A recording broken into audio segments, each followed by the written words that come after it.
Hello and welcome to Amplify, a podcast where real stories meet real impact, and we amplify the voices that are shaping the future and inspiring the next generation. So, we are the hosts. I am Anushri.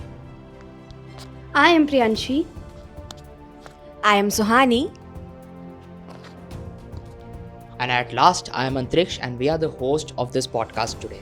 And this episode is brought to you by Team Agas 3.0. So, today we have someone truly special with us who is a visionary entrepreneur and a great change maker. So, joining us, Mr. Manoj Dhanotia, who is the founder and CEO of Micromitti. And he is also been recognized in Reality Plus 40 Under 40 and endorsed one of the most influential people. So, let's get started with the podcast. So before we talk about startups and businesses, I want to know how's been life treating you lately, or how's been exciting or challenging these days. Because you're asking lately means in my career journey, it is Micromitti mostly for last 21 months. It's being a very different experience from what we have done in last 15-20 years in an IT segment. So earlier I was into AI Italian and whole IT ecosystem, real estate और you can say prop tech, या हम जिसे बोलते हैं कि माइक्रोमिट्टी भारत की पहली prop take को इन्वेस्टमेंट कंपनी है। तो लेटली यही हुआ है कि हमें लोगों को सिखाना पड़ा है, और जो हमें पता था करना पड़ेगा रियल इस्टेट के अंदर कि प्रॉप टेक क्या है, वेल्थ कैसे क्रिएट की जाती है एच के द्वारा रियल इस्टेट के अंदर, आम आदमी कैसे इस पूरे इकोसिस्टम से बाहर है, इवन बहुत सारे प्रोफेशनल्स और professional people and service agencies real estate sector से बाहर है, जबकि it's a huge sector to be into. तो lately we have been very good experience working with people, talking to lot of common people, all kind of people. हमें पिछले 21 महीने में real estate ने लीगल, लाइजनिंग, फाइनेंस, टेक्नोलॉजी, जज से लेके police, IAS, आम आदमी, नगर निगम, बैंकिंग, सबसे मिलने का मौका मिला है, चाहे वो सेल परचेज के लिए हो, चाहे हम जो प्रोसेस बना रहे हैं, इवन सेबी के साथ हमारी मीटिंग्स हुई हैं, आए हम बैंगलोर, हमें जाने को मिला है, हम दुबई गए हैं, हम यूएस जाकर आए। तो 21 महीने में माइक्रोमिटी में हमने जो काम किया है, हम जो ब्रांड इंदौर को आगे लेके गए, lately it has been very rewarding, a lot of learning and very detailed and different kind of experience.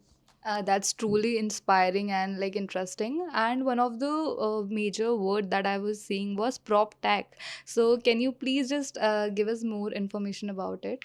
देखिए, बुक लैंग्वेज में तो it's very simple, property technology है ना, but proptech in real sense, in real estate, क्योंकि real estate traditionally unorganised रहा है पूरा, है ना। Though India has been one of the top pioneer into technology services, but हमारे ही देश में प्रॉपर्टी में टेक्नोलॉजी बहुत लेट आई है।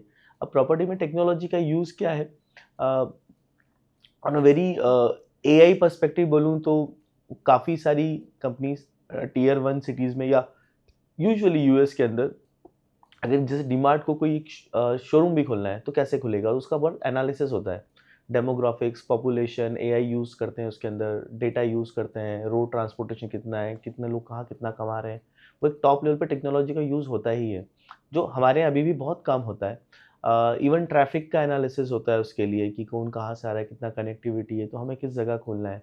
लेकिन प्रॉपटेक अब इस नए सेंस में, जब फ्रैक्शनल रियल एस्टेट इन्वेस्टमेंट एक आप वर्ड सुनेंगे, तो प्रॉपर्टी लिस्टिंग बेसिक से लेके प्रॉपर्टी का लीगल क्यूरेशन करना कि लीगलिटी है या नहीं, उसमें भी एआई का यूज़ हो सकता है। डिजिटाइजेशन जैसे हम बोल रहे हैं, इन्वेस्टमेंट जब हम कर रहे हैं तो ऐप बेस्ड, आपने देखा होगा छोटे छोटे इन्वेस्टमेंट ऐप्स आ गए हैं, तो पूरा टेक बेस्ड है। हम जो प्रॉपटेक के अंदर एक फ्रैक्शनल रियल एस्टेट इन्वेस्टमेंट का वर्ड है, या एसएम रिट आया है, small medium real estate investment trust, हम प्राइवेट प्लेसमेंट कर रहे हैं, तो शेयर्स के थ्रू हम प्रॉपर्टी में इन्वेस्टमेंट करा रहे हैं, जो एक नया तरीका है रियल एस्टेट में, बिना प्रॉपर्टी ओन करे। तो शेयर्स का ट्रेडिंग कैसे होगा, उसका पूरा एक ट्रेडिंग प्लेटफॉर्म बनेगा, तो टेक्नोलॉजी का वहाँ यूज़ है।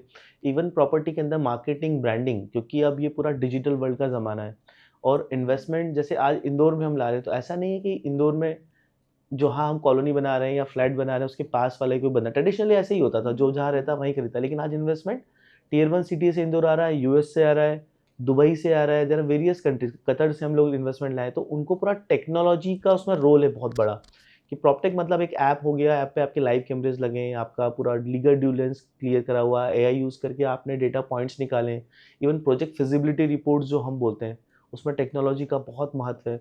तो people from all kind of sectors, चाहे वो लीगल हो उसमें लीगल टेक बोल रहे हैं हम, फाइनेंस बोल रहे हैं तो फिनटेक बोल रहे हैं हम, या रियल इस्टेट में फिर प्रॉप्टेक, ये सब कॉम्बिनेशन ऑफ थिंग्स हैं। तो प्रॉप्टेक कहने के लिए एक अम्ब्रेला वर्ड है, इसके अंदर आपको फ्रैक्शनल रियल इस्टेट इन्वेस्टमेंट से रिलेटेड टेक्नोलॉजी दिखेगा, फाइनेंस से रिलेटेड फिनटेक का इंटीग्रेशन दिखेगा, बैंकिंग का, एआई का, आपको इसके अंदर प्रोजेक्ट फिजिबिलिटी और लीगल से रिलेटेड लीगल टेक बोल सकते हैं वो भी दिखेगा।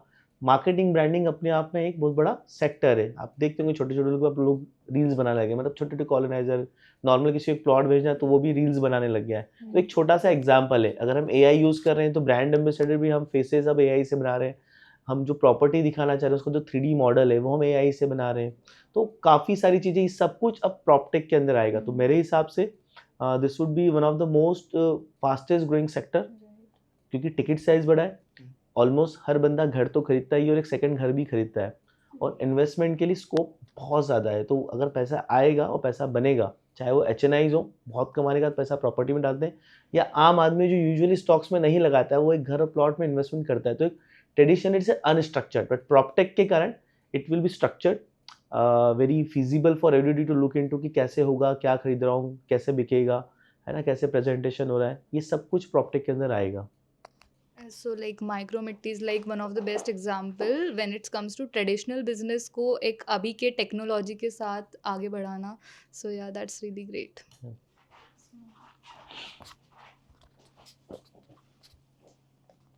सर, जो अभी आपका कोलैबोरेशन था विद संजय पुरी आर्किटेक्ट्स, उसके अंदर एक स्पेसिफिक कंटेक्चुअल डिज़ाइन की फ़िलॉसफी थी जो 2 टायर सिटीज़ में अभी इम्प्लीमेंट की जाएगी। सो सर, वो एग्जैक्टली क्या है? देखिए, पहले तो जो आप शब्द यूज़ करो ना, टियर 2 सिटी, मैं इसको बोलता हूँ टियर नेक्स्ट सिटीज़। ओके।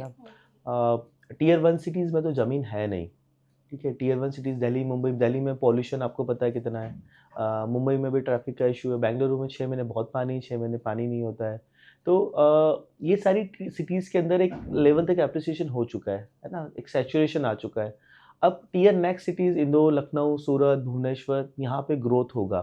तो जब ग्रोथ होगा तो बड़ी कंपनी जैसे जीसीसी कंपनीज अब इन सिटीज़ में आएंगी, क्योंकि कॉस्ट की अफोर्डेबिलिटी है, ठीक है, लिविंग कॉस्ट अच्छा है, मैं बताऊँ सोशल वैल्यू भी अच्छी है, आप घर जाके खाना खा सकते हो, इतना छोटी सी बात है कि ऑफिस से निकल कर, ये आप टियर 1 सिटी में नहीं कर सकते। तो जीसीसी कंपनीज भी यहाँ पर आएंगी, बड़ी मैन्युफैक्चरिंग हब्स यहाँ पर आएंगे। तो जब ये कंपनीज आएंगी तो आपको एज ए ब्रांड और एज एन आर्किटेक्चर भी उस तरह का डिलीवरी देना पड़ेगा जो टियर 1 सिटीज़ में आज तक होता था। हम इंडिया के जो बेस्ट आर्किटेक्ट संजय पुरी जी, हम उनको लेकर आए, उनका अपना एक डिज़ाइन फिलॉसफी है, हमारा अपना एक थॉट प्रोसेस है। तो एक टियर 1 में हम जहाँ लग्जरी की बात करते थे, जो संजय पुरी आर्किटेक्ट्स मतलब लग्जरी, उनका एक आर्किटेक्चरल सेंस भी है, he is one of the best architects. लेकिन टियर 2 सिटी में इसका अडॉप्शन कैसे होगा? हम यहाँ बहुत लग्जरी कुछ बनाने जाएंगे तो आज भी पेइंग कैपेसिटी उतना नहीं है, बहुत अच्छा है बट मासेस में नहीं है। तो अगर जैसे में IT पार्क बनाना है जीसीसी कंपनीज के लिए, या हम जैसे मधुबन कॉलोनी बना रहे हैं तो हम AQI की बात करने लग गए। तो अब एयर क्वालिटी इंडेक्स सुधारना मतलब पर्यावरण को सुधारना, ग्रीन कंस्ट्रक्शन करना, इसके लिए आपको टॉप आर्किटेक्ट्स भी चाहिए। और टियर 2 सिटी में वो अडॉप्ट कैसे होगा, उसको स्टोरी लाइन में कैसे आप कन्वर्ट करोगे, मासेस कैसे उसको अडॉप्ट करेगा, और कॉस्ट कंट्रोल रहे। यहाँ हमारा संजय पुरी सर और माइक्रोमिटी का एक कोलैबोरेशन है, हमारा अपना एक फिलॉसफी है कि हम कुछ भी बनाएंगे तो you for the use of आम आदमी बनाएंगे। चाहे हम IT पार्क बना रहे हैं तो हम एक इकोसिस्टम क्रिएट करें, तो हम सिर्फ एक बिल्डिंग बनाने की बात नहीं कर रहे हैं, हम उसमें रेसिडेंशियल क्रिएट कर रहे हैं, हम उसको क्लियर हाइट्स इंटरनेशनल नॉर्म से बना रहे हैं, हम USGSB लीड सर्टिफाइड बना रहे हैं। तो यहाँ पे आर्किटेक्ट को भी कॉन्फिडेंस चाहिए कि आप जैसा टियर 2 सिटी में बोल रहे हो, जिस तरीके आप स्टैंडर्ड सेट करना चाहते हो, क्या आप कमिटेड हो, क्या आप उतना इन्वेस्टमेंट करोगे। It takes more investment from a builder than any other kind of normal projects. आज हम AQI की बात कर रहे हैं मधुबन में, तो पर एकड़ जितने पौधे हम लगा रहे हैं यूजुअली उससे 1/3 में काम हो जाता है ना। तो ये इस तरह का कमिटमेंट हमारा सर के साथ में, सर का अपना एक आर्किटेक्चरल सेंस है, हम जो ने कॉन्सेप्ट देते हैं उसमें उनका एक जादू आ जाता है। जिसके कारण इंदौर की स्काईलाइन हम चेंज करना चाह रहे हैं, और नॉट जस्ट इंदौर, इसको देख के हम चाहते हैं कि शहर में जैसे हम स्वच्छता के लिए लोग देखने आते थे, वैसे बाकी सिटी से आर्किटेक्चर देखने भी आए कि कैसे चेंज हो सकता है, और विद अ मिनिमल कॉस्ट, और which is saleable and adoptable by the city people also. आप बहुत कुछ महंगा बना के सोचोगे कि मासेस अडॉप्ट करें, वो नहीं होगा। तो हमारा एक फिलोसफी है कि सस्टेनेबल डेवलपमेंट हम करें, ग्रीन कंस्ट्रक्शन हम करें, and for the good of human being for a long term हम कुछ चीज़ें बनाएं। Yes sir. सर मेरा एक और क्वेश्चन था कि आपकी क्या एक वो एडवाइस होने वाली है जो यंग आर्किटेक्ट्स और डिज़ाइनर्स हैं? देखिए, यंग इन जनरल में सबको बोल देता हूँ, इट्स नॉट अबाउट आर्किटेक्चर। अगर आप मुझे टेक्निकल पूछ रहे हैं तो आई थिंक हम तो सस्टेनेबल की बात पहले करेंगे कि यंग आर्किटेक्ट्स भी अगर है तो सस्टेनेबल डेवलपमेंट हम करें, ग्रीन कंस्ट्रक्शन पे हम ज़्यादा फोकस करें। इंदौर में आप ऑलरेडी एक हादसा देख चुके हैं कि हमारे यहाँ डेथ हो गई थी महिंद्रा शोरूम में ऊपर Yes, आग लगने से। right, तो yes. नॉन इन्फ्लेमेबल मटेरियल्स हम कैसे यूज़ करें। हम बहुत ज़्यादा इंटीरियर्स का यूज़ कर रहे हैं, हमें जो चीज़ों की ज़रूरत नहीं है वो भी हम घर में लगा रहे हैं। तो विथ लेस मिनिमलिस्टिक डिज़ाइंस हमारे यहाँ होने चाहिए। ग्रीन कंस्ट्रक्शन जैसे मैं बोल रहा हूँ तो उसमें हमें जोर देना चाहिए मटेरियल का। इस तरह के इंटीरियर से हम बचें जहाँ में बहुत ज़्यादा पैसे की भी बर्बादी है, शो ऑफ अपनी जगह है, बट मटेरियल सिलेक्शन भी बहुत इंपॉर्टेंट है ताकि जी। ऐसे हादसे ना हो। और जब हम सस्टेनेबल ग्रोथ की या कंस्ट्रक्शन की बात करते हैं तो पर्यावरण को कम से कम नुकसान हो तो कम से कम चीज़ों का यूज़ भी हो, उस तरह का हमें आर्किटेक्चर इंटीरियर करना चाहिए। यूथ के लिए मेरे लिए एक ही मैसेज है कि बहुत संभावना है इस सेक्टर के अंदर, सिर्फ डिसिप्लिन और आप फ्यूचर विजन के साथ चलेंगे तो there is a lot of growth in this sector, आना चाहिए इस सेक्टर के अंदर। जी सर, थैंक यू।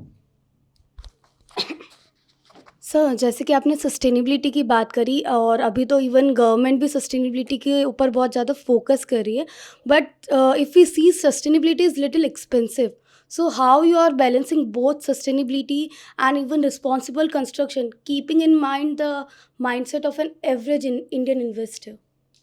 देखिए, सस्टेनेबिलिटी महंगा नहीं है ना? इस पे बहुत एजुकेशन की ज़रूरत है।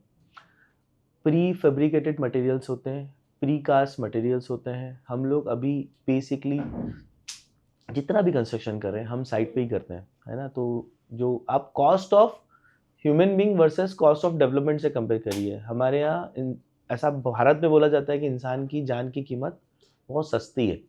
तो जब आप कॉस्ट ऑफ ह्यूमन हेल्थ की बात करेंगे तो अगर आप खुले में आज सीमेंट का काम कर रहे हैं, कंस्ट्रक्शन का काम कर रहे हैं, जहाँ पे ऑलरेडी लोग रहते हैं, स्कूल्स बन चुके हैं, है ना, बच्चे खेलते हैं, आपके बड़े बड़े पेरेंट्स रहते हैं, अगर वहाँ हम ओपन कंस्ट्रक्शन कर रहे हैं, आपको एक ग्रीन नेट लगाना होता है।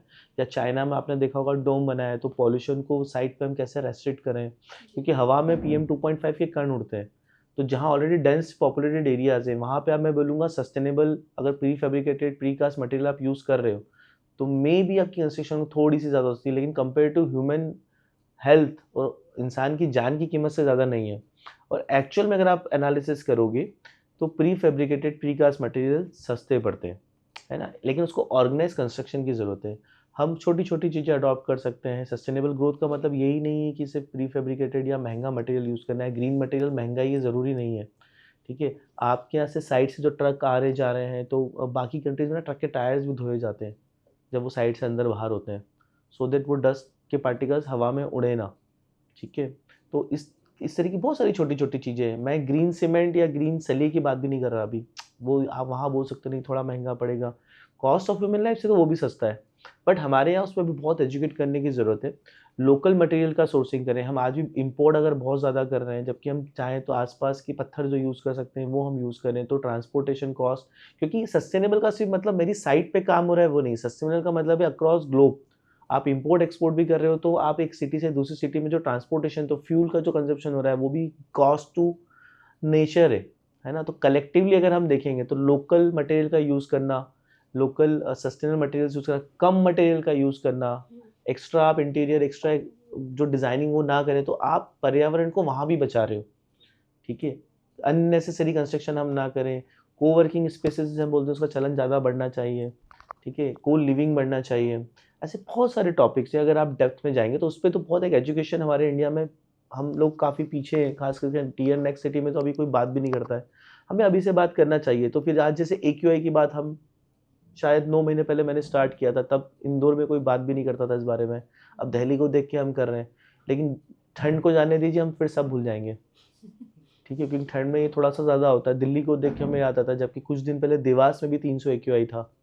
इंदौर का AQI जब मैंने चालू करा तो 40 50 60 ही होता था, आज हम भी 100 150 तक पहुंच गए हैं।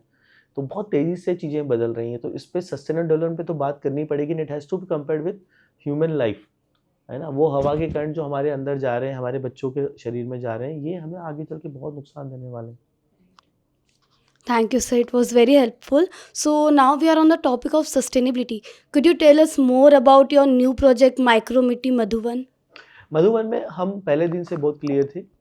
जैसे मैंने लेस कंस्ट्रक्शन की बात करी, तो हम बोलते हैं 1250 स्क्वायर फीट के अपने प्लॉट्स निकाले, लेकिन 2500 का आपको एहसास दे रहे हैं। तो जो मैं कॉमन लिविंग की बात कर रहा हूँ, हमने जिस तरह से पीछे गार्डन्स निकाले हैं कॉमन, तो या तो आप मुझसे 5000 फुट का प्लॉट खरीदते, 2500 पे घर बनाते, 2500 पे गार्डन बनाते हो। एचएनआई में ऐसा बहुत होता है, बड़े बड़े प्लॉट्स लेके एक एक एकड़ में वो यही करते हैं, छोटा सा घर बनाते हैं, गार्डन बनाते हैं। तो हमने कम में 1250 में आपको 13 मीटर बाय 10 मीटर के गार्डन्स दिए हैं, बड़े बड़े गार्डन्स दिए हैं, है ना। हमने एयर क्वालिटी इंडेक्स पे बात किया है, तो हमने हैदराबाद से इन्विजन लैब्स को लेकर आए। अब हो सकता है हमारी कॉस्टिंग ज़्यादा हो गई, लेकिन आज वहाँ जो लोग रहेंगे, एयर क्वालिटी इंडेक्स वहाँ लो होने वाला है, उसका फ़ायदा सबको मिलेगा। अब कहने को वो मुझे शायद 10 लाख रुपीज़ ज़्यादा दे रहा है कंपेयर टू पास वाली किसी कॉलोनी से, लेकिन उसकी लाइफ लॉन्ग हेल्थ में वो इन्वेस्टमेंट है ना। उतने हमने वहाँ पेड़ लगाए, उतना हमने प्लानिंग करा है सनलाइट का, एयर फ्लो का। हम जो वॉकवे मटेरियल्स यूज़ कर रहे हैं, तो मुर्रम वाले पाथवेज बना रहे हैं, हम ग्रे स्केल पे क्लब हाउस बना रहे हैं, तो उसके अंदर हम जो मटेरियल पेंट यूज़ कर रहे हैं, that is for green construction. तो इन सब चीज़ों का वहाँ जो लोगों को फ़ायदा मिलने वाला है। तो सिर्फ एक कॉलोनी नहीं है ना, हम घर भी बना रहे हैं और बड़ा एक रेस्ट्रिक्टेड जोन के अंदर घर का कंस्ट्रक्शन कर रहे हैं, सो दैट कम से कम मटेरियल में ग्रे स्केल पे इस तरह से घर बने, क्योंकि लोगों को टाइम भी नहीं है ना। क्वालिटी मटेरियल में हम जिस तरह के पाइप्स यूज़ करें, आज इंदौर में हमारे यहाँ भागीरथपुरा में नाली का पानी मिल गया, है ना। हम NP3 पाइप यूज़ कर रहे हैं वहाँ पे, जो ग्रेड है हमारा। उसका मतलब ही यही है कि आपकी पीने की लाइन में, पानी की लाइन में 5 10 15 साल बाद जो लीकेज आता है और फिर गटर का पानी मिक्स हो जाए, वो ना हो। तो हमें ग्रेड ऑफ ड्रेनेज भी सुधारना पड़ेगा, है ना। वाटर जो इंटरनल कॉलोनी में तो हमारे कंट्रोल में, मैं पूरे इंदौर में तो नहीं कर सकता, बट कॉलोनी में जो हमारा कंट्रोल था, हमने उस ग्रेडिंग का यूज़ करा है कि 15 साल नहीं, वो 50 60 100 साल चलना चाहिए। ग्रेडिंग का पाइप है, तो कल को लीकेज ना हो। इतना सिंपल ही टॉपिक है, लेकिन आज देखो हमारे यहाँ कितना उस पे नुकसान हुआ है लोगों का। तो इन चीज़ों पे हमें सोचना पड़ेगा। इसी को मैं बोलता हूँ सस्टेनेबल डेवलपमेंट की। शायद मेरी कॉस्ट थोड़ी सी आज ज़्यादा है, बट ह्यूमन लाइफ आप देखोगे 15 20 25 साल आगे तो कुछ भी नहीं है, it is nothing. NP2 NP3 grade pipe में कॉस्टिंग थोड़ा ही हमारा बढ़ता है। इस तरह से हमें डेवलपमेंट करना चाहिए, इसी तरह के प्रोजेक्ट्स हम लेकर भी आ रहे हैं। That's a remarkable project, sir. Hello, sir. So, how does this sustainability platform is actually creating a bridge for first-time users or investors to, basically to convert their FDs and goals into real structured states, and how financial literacy is so impactful in it? देखिए, financial literacy Bharat में एक बहुत बड़ा मुद्दा है।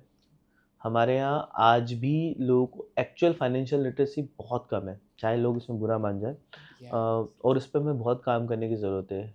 Youth पूरा stock market के अंदर जुआ खेल रहा है, ये सत्य है ना। नए जितने भी लोग हैं, सबको फास्ट मनी बनाना है। लोग आज भी नहीं समझते हैं कि long term wealth creation versus fast money, there is a huge gap of knowledge out there.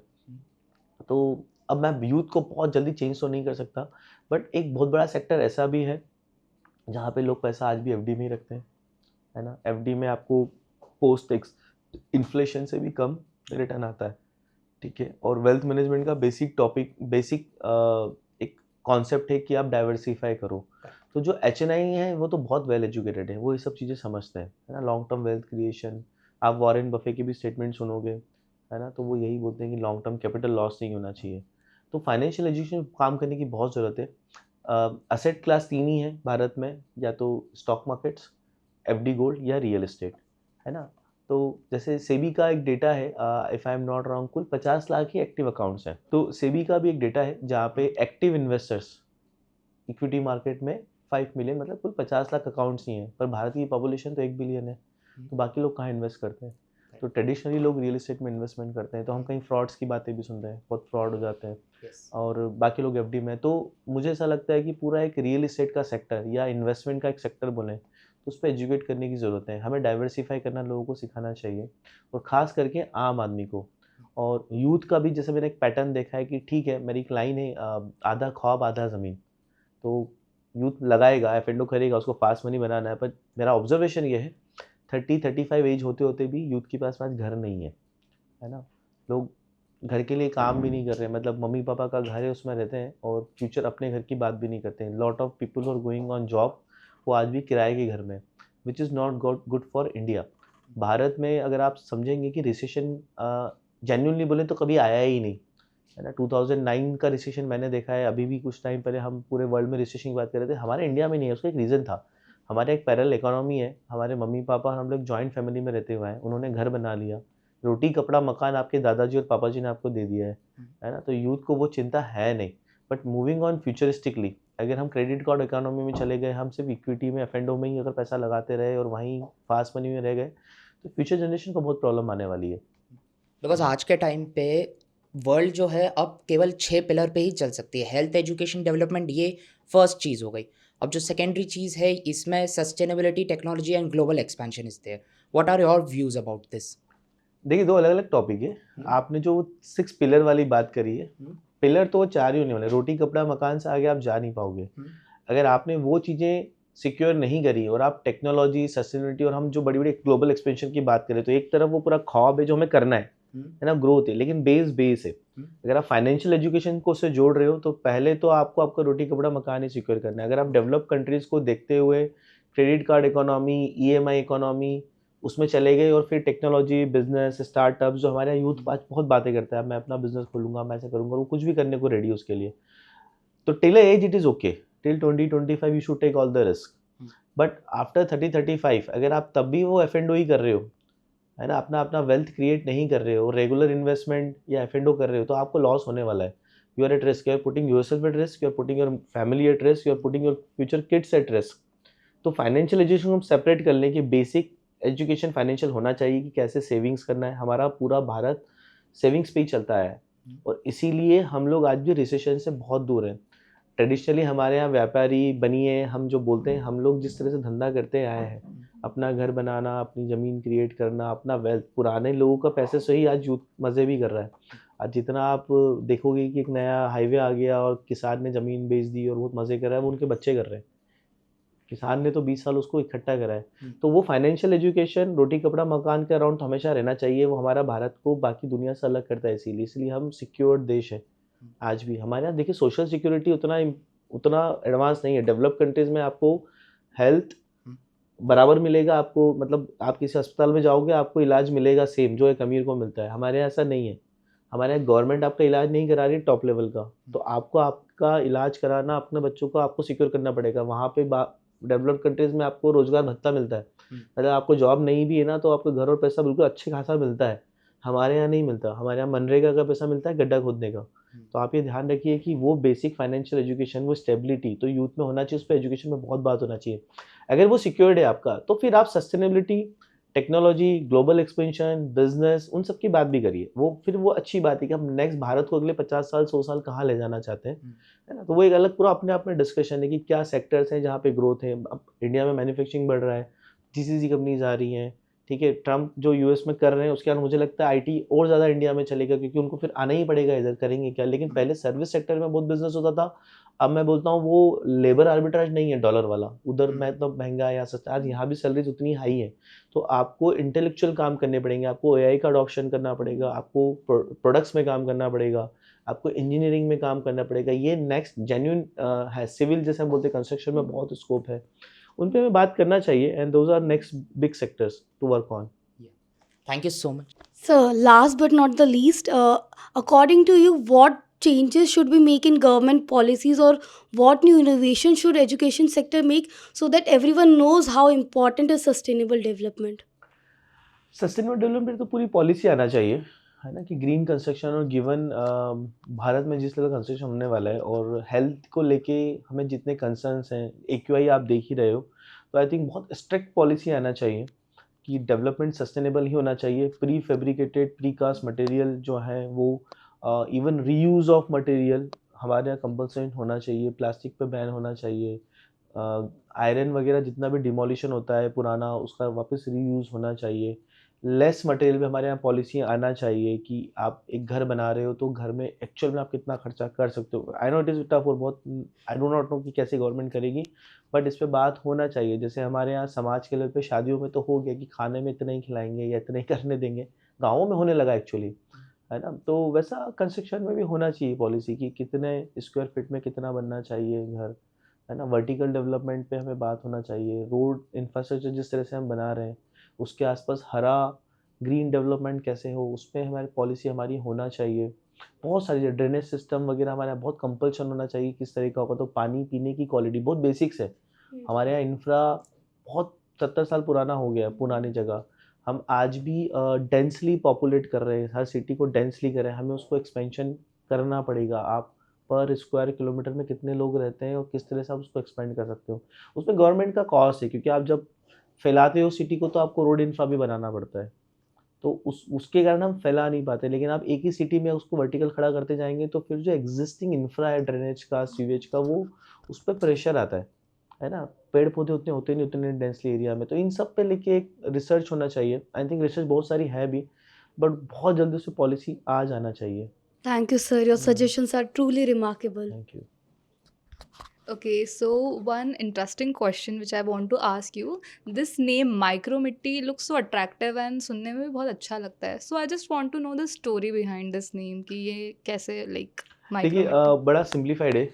I wanted to work with common man, जो मैंने बोला कि financial education has to be penetrated with the common man, आम आदमी। और आम आदमी जब मैंने एनालिसिस करा तो सबसे ज़्यादा, जैसे मैंने बोला कि स्टॉक मार्केट बहुत छोटा सा ही सेगमेंट है। आदमी रियल एस्टेट में ही पैसा लगाता है ना? जो भी, चाहे वो गाँव का बंदा हो, चाहे टियर 2 हो और टियर 1, सबसे रईस आदमी भी सब ज़्यादा पैसा कमाता है, पैसा रियल एस्टेट में आ जाता है। लेकिन आम आदमी का पैसा रियल एस्टेट में आता है तो मिट्टी में लगा रहा है। मेरे लिए वो मिट्टी है। और हमारे लिए रियल एस्टेट सिर्फ़ कंस्ट्रक्शन, बिल्डिंग, कॉलोनाइज़िंग नहीं है। मैं बिल्डर कॉलोनाइज़र नहीं हूँ, मैं तो अभी आया हूँ, मुझे पता भी नहीं कैसे होता है। बट मुझे ये पता था कि रियल एस्टेट में पैसा लगता है, फ्रॉड्स भी बहुत होते हैं। लोगों को एक्चुअली कोई डायरेक्शन, जैसे स्टॉक मार्केट में रिसर्च, एनालिस्ट, रिपोर्ट सब कुछ होता है ना? ऐसा रियल एस्टेट में कोई है नहीं। तो हमें मिट्टी से रिलेटेड ऐसी ब्रांड बनानी थी कि ज़मीन में आप इन्वेस्टमेंट करो, लॉन्ग टर्म आप वेल्थ क्रिएशन करो। फिर इसमें सेकंड टॉपिक आता है कि रियल एस्टेट में तो बड़ा पैसा होता है तो ही आप इन्वेस्टमेंट कर सकते हो। 1 करोड़ से नीचे तो कुछ प्लॉट भी नहीं मिलता आज की तारीख में।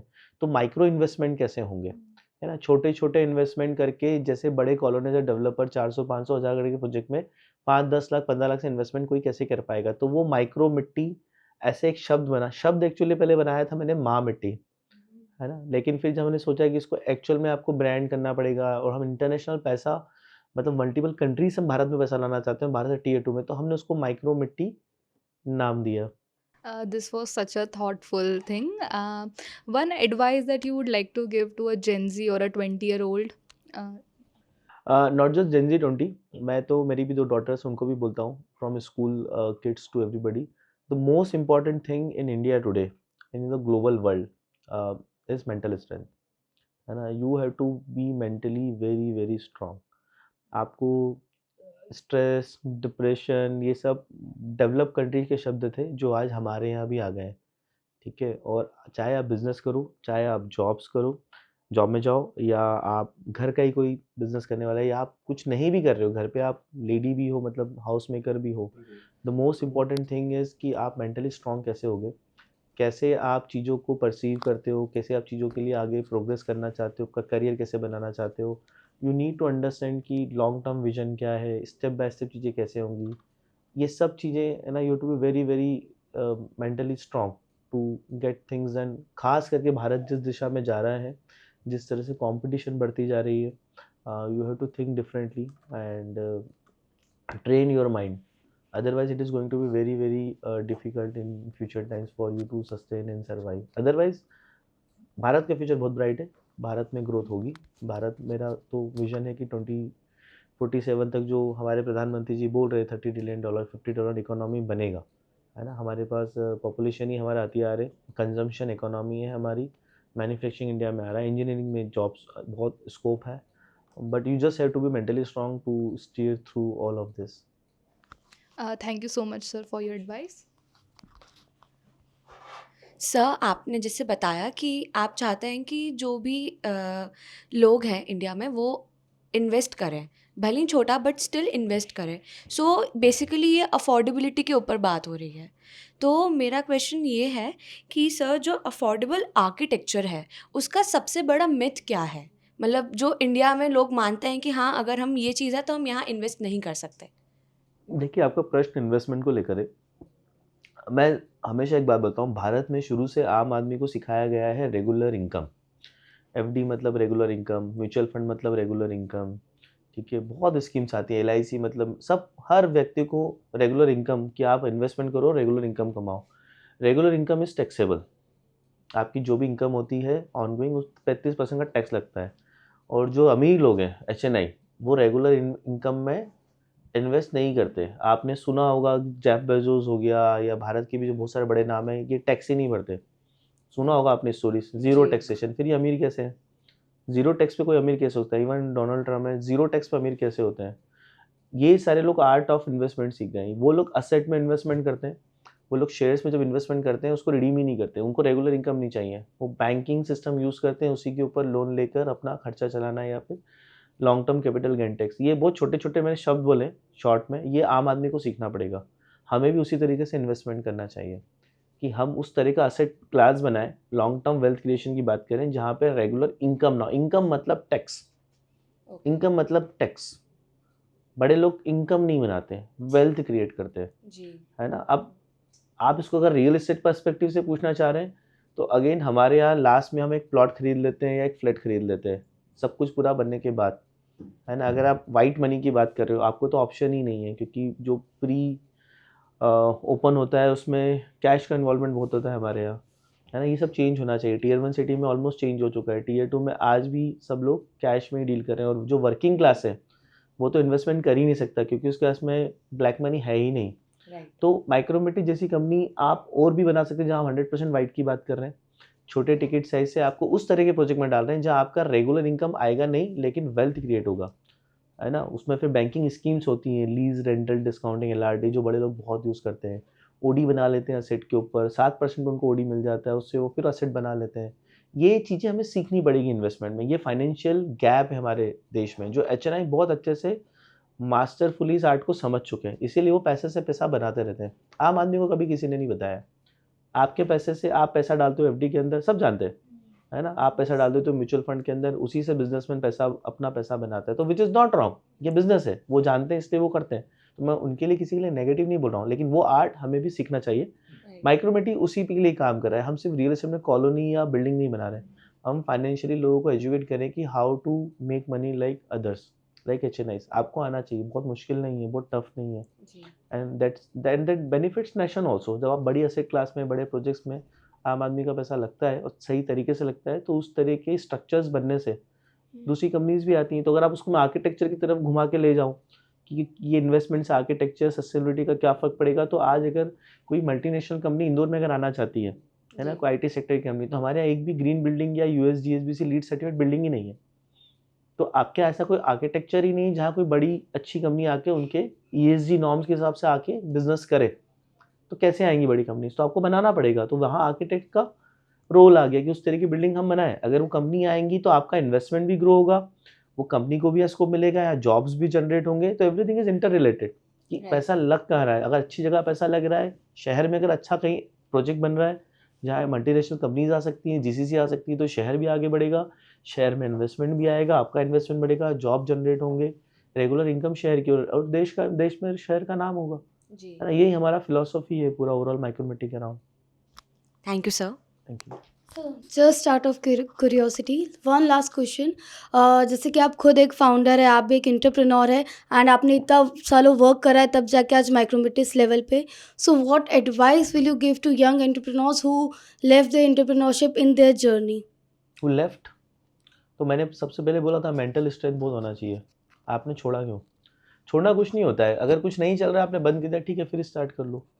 बिजनेस तो बिजनेस है, but there is lot of planning required. अभी क्या होता है हमारे देश में, स्टार्टअप मतलब फंडिंग।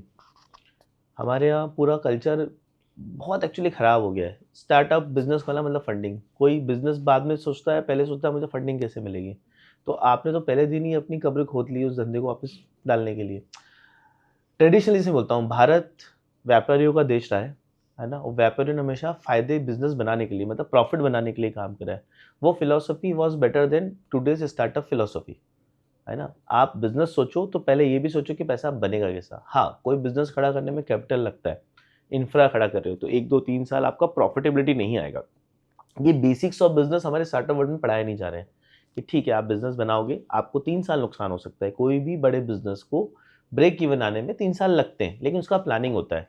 उसमें आप कोई मैन्युफैक्चरिंग यूनिट क्रिएट कर रहे हो तो आपको बैंक से लोन मिलेगा, बैंक पूरा प्लान लेता है। आपको प्लान देना पड़ता है कि मेरा कितना इन्वेस्टमेंट होगा, मैं मैन्युफैक्चरिंग कैसे करेंगे, इसको सेल्स कैसे करेंगे, इसकी डिमांड कितनी है, टारगेट मार्केट कितना है, टारगेट एरिया कितना है आपका, टिकट साइज़ कितना है। ये बेसिक्स पे तो हम बात करते नहीं हैं और आजकल हम बात करते हैं मैंने बिज़नेस चालू करा, मुझे फंडिंग कहाँ से मिलेगी?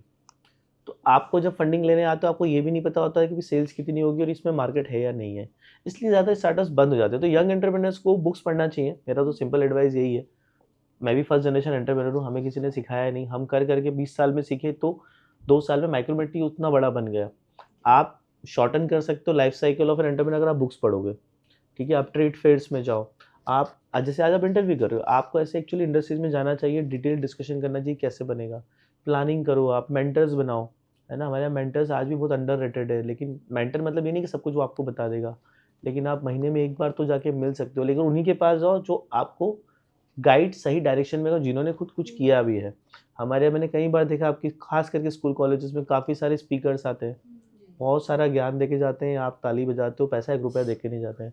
आप पूछ लिया करो कि सर पैसे लगाओगे हमारे बिज़नेस में? अगर वो मना भी करें तो प्रश्न है फिर बताओ कि क्यों नहीं लगाओगे? आप हमें फंडिंग, वीसी की बातें मत बताओ।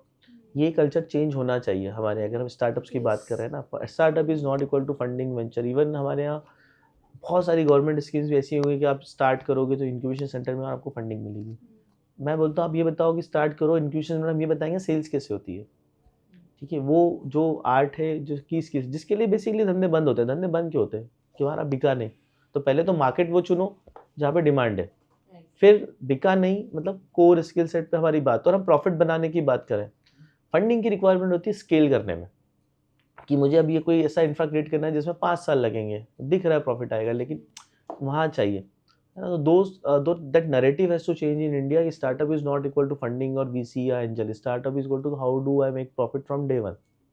तो आपके बिजनेस चलेंगे। And not every business has to be scalable.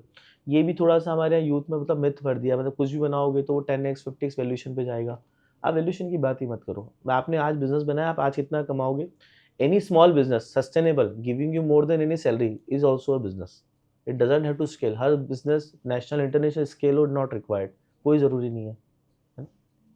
Thank you, sir. That's a wonderful advice. I hope all the young entrepreneurs who are listening this podcast will listen to sir's advice and think of not leaving their journey. Okay आपने अभी books की बात की and I like it is such a interesting topic for me so top 3 book recommendations for youth चलो nice, आपने question पूछा। ज्ञान देना आसान है, इम्प्लीमेंट करना। मैं बुक्स कैसे पढ़ता हूँ? So I am Yeah. Not an avid reader, है ना? मैं वैसा नहीं हूँ पूरी पूरी किताब पढ़ता हूँ। ये शॉर्टकट बता देता हूँ। Everybody doesn't have to follow it. YouTube पे जाओ, जितनी भी बड़ी बुक्स है, जितनी भी अच्छी बुक्स है, 5-5 मिनट 10-10 मिनट की समरी है, मैं वो सुनता हूँ। मुझे इंटरेस्टिंग होता है तो फिर मैं वो किताब खरीदता हूँ और मैं उसको बिल्कुल मुझे जहाँ से रैंडम पढ़ना होता है मैं वहाँ से पढ़ता हूँ। टॉप 3 बुक्स का नाम पूछोगे, पहली बुक साइकोलॉजी ऑफ मनी पढ़ लो, ठीक है, वेरी गुड बुक। दूसरी बुक पढ़ लो rich dad poor dad. But rich dad poor dad में पहले ही अलर्ट कर देता हूँ, इंडियन पर्सपेक्टिव में नहीं है वो, है ना? बहुत सारे influencers rich dad poor dad को बहुत गलत तरीके से उन्होंने इंटरप्रेट करके बताया है कि आप बिजनेस में पैसा लगाओ। जो मैं बोल रहा था घर मत खरीदो, घर रेंटल पे होना चाहिए। वो डेवलप्ड कंट्री में यूएस में बहुत परफेक्ट फिट होता है क्योंकि वहाँ सोशल सिक्योरिटी बहुत अच्छी है ना? गवर्नमेंट आपको घर सब कुछ लाइफ स्टाइल एक जैसा है, वहाँ घर पे खर्चा नहीं करते, कपड़े पे ज़्यादा खर्चा नहीं करते हैं, है ना? हमारे ऐसा नहीं है। तो सोशल सिक्योरिटी हमारी इंपॉर्टेंट, बट उसमें कुछ चीज़ें बहुत अच्छी हैं कि बिजनेस माइंडसेट बनना चाहिए। थर्ड किताब हमारे देश में सबसे अच्छी है, गीता पढ़ लो आप, ठीक है? तो आपका ये स्ट्रेस, आपका ये जर्नी में छोड़ने का क्वेश्चन, है ना, सारे ख़त्म हो जाएंगे। तो बेसिक कॉन्सेप्ट है ना कि भैया कर्म करो फल की चिंता मत करो। आप वो 3 किताबें ये पढ़ लो। बाकी जितनी भी किताबें पढ़नी, किताबें बहुत है, आप इस जन्म में सब तो नहीं पढ़ पाओगे। पहले समरीज़ पढ़ो, जो आपको समझ में आता है, चाहे वो टेक्नोलॉजी से रिलेटेड हो, अगर आपका पैशन टेक्नोलॉजी है, आपका मैनेजमेंट से रिलेटेड बिजनेस मैनेजमेंट की बुक्स पढ़ो। फिलिप कोटर, आप लोग एमबीए से अगर आए हो तो आपको सबको पता है, मैं तो एमबीए करके नहीं आया हूँ। वो बेसिक, अगर आपको भारत में धंधा करना है तो बेसिक लीगल, है ना, रूल्स, लीगल कि लॉस पता होने चाहिए, कुछ कुछ जैसे डिपार्टमेंट्स आपको परेशान करते हैं तो आपको लॉस पता होने चाहिए। धंधा करने जाना है ना, पहले वो पढ़ो, हर डिपार्टमेंट से रिलेटेड कुछ ना कुछ बुक्स हैं लीगल की, है ना। IAS IPS बनना अगर आप चाहते हो तो फिर आपको जनरल नॉलेज की बुक्स पढ़नी पड़ेंगी, तो आपके इंटरेस्ट के हिसाब से। लेकिन आप पेपर पढ़ो, अगर आप बुक्स भी नहीं पढ़ पा रहे हो तो डेली पेपर पढ़ो। हमारा मैक्सिमम नॉलेज मेरा तो पेपर से, अगर मैं पेपर नहीं पढ़ता तो मुझे इतना जनरल नॉलेज नहीं बनता। हर चीज़ डेप्थ में पता हो ज़रूरी नहीं है। किसी चीज़ की आप सब्जेक्ट मैटर एक्सपर्ट बनना चाहते हो फिर आप डेप्थ में 10 बुक्स पढ़ लो, बट आपको जनरल सब कुछ पता होना चाहिए। As a business owner, any kind of department you will have to clear, you need to know sales, marketing, branding, video editing, talking with people, all kind of छोटा आपका basically books पढ़ने से होता है दिमाग चलना चालू हो जाता है। You start to think, you start to learn to think, research करने की आदत पड़ जाती है कि हमको रिसर्च करना है। तो प्रॉब्लम्स बहुत सारे आएंगे, हर चीज़ का सॉल्यूशन आपके पास होगा नहीं। How to research, how to tackle, ये सब आपको किताब सिखाएंगे। Books are good mentors, specially if you are a first generation entrepreneur. आपके घर में पैसा नहीं है, पुराने कुछ है नहीं कोई आपको बताने के लिए, तो books is your best mentor.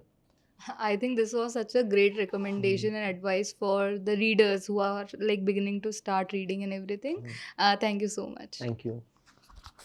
Thank you so much, Manoj sir, for your time and sharing your journey. It was a really inspiring moment for us, from Indore to Dubai to USA. Sir, your vision and courage showcases that how we can create a global impact. Thank you so much, sir. We wish Micromitti with continuity success. This was Amplify Podcast by Team Aagaz 3.0. Stay tuned for the next conversation. Until next time, keep learning, keep shining. Thank you. Thank you. Micromitti is India's leading PropTech company, revolutionizing real estate investments.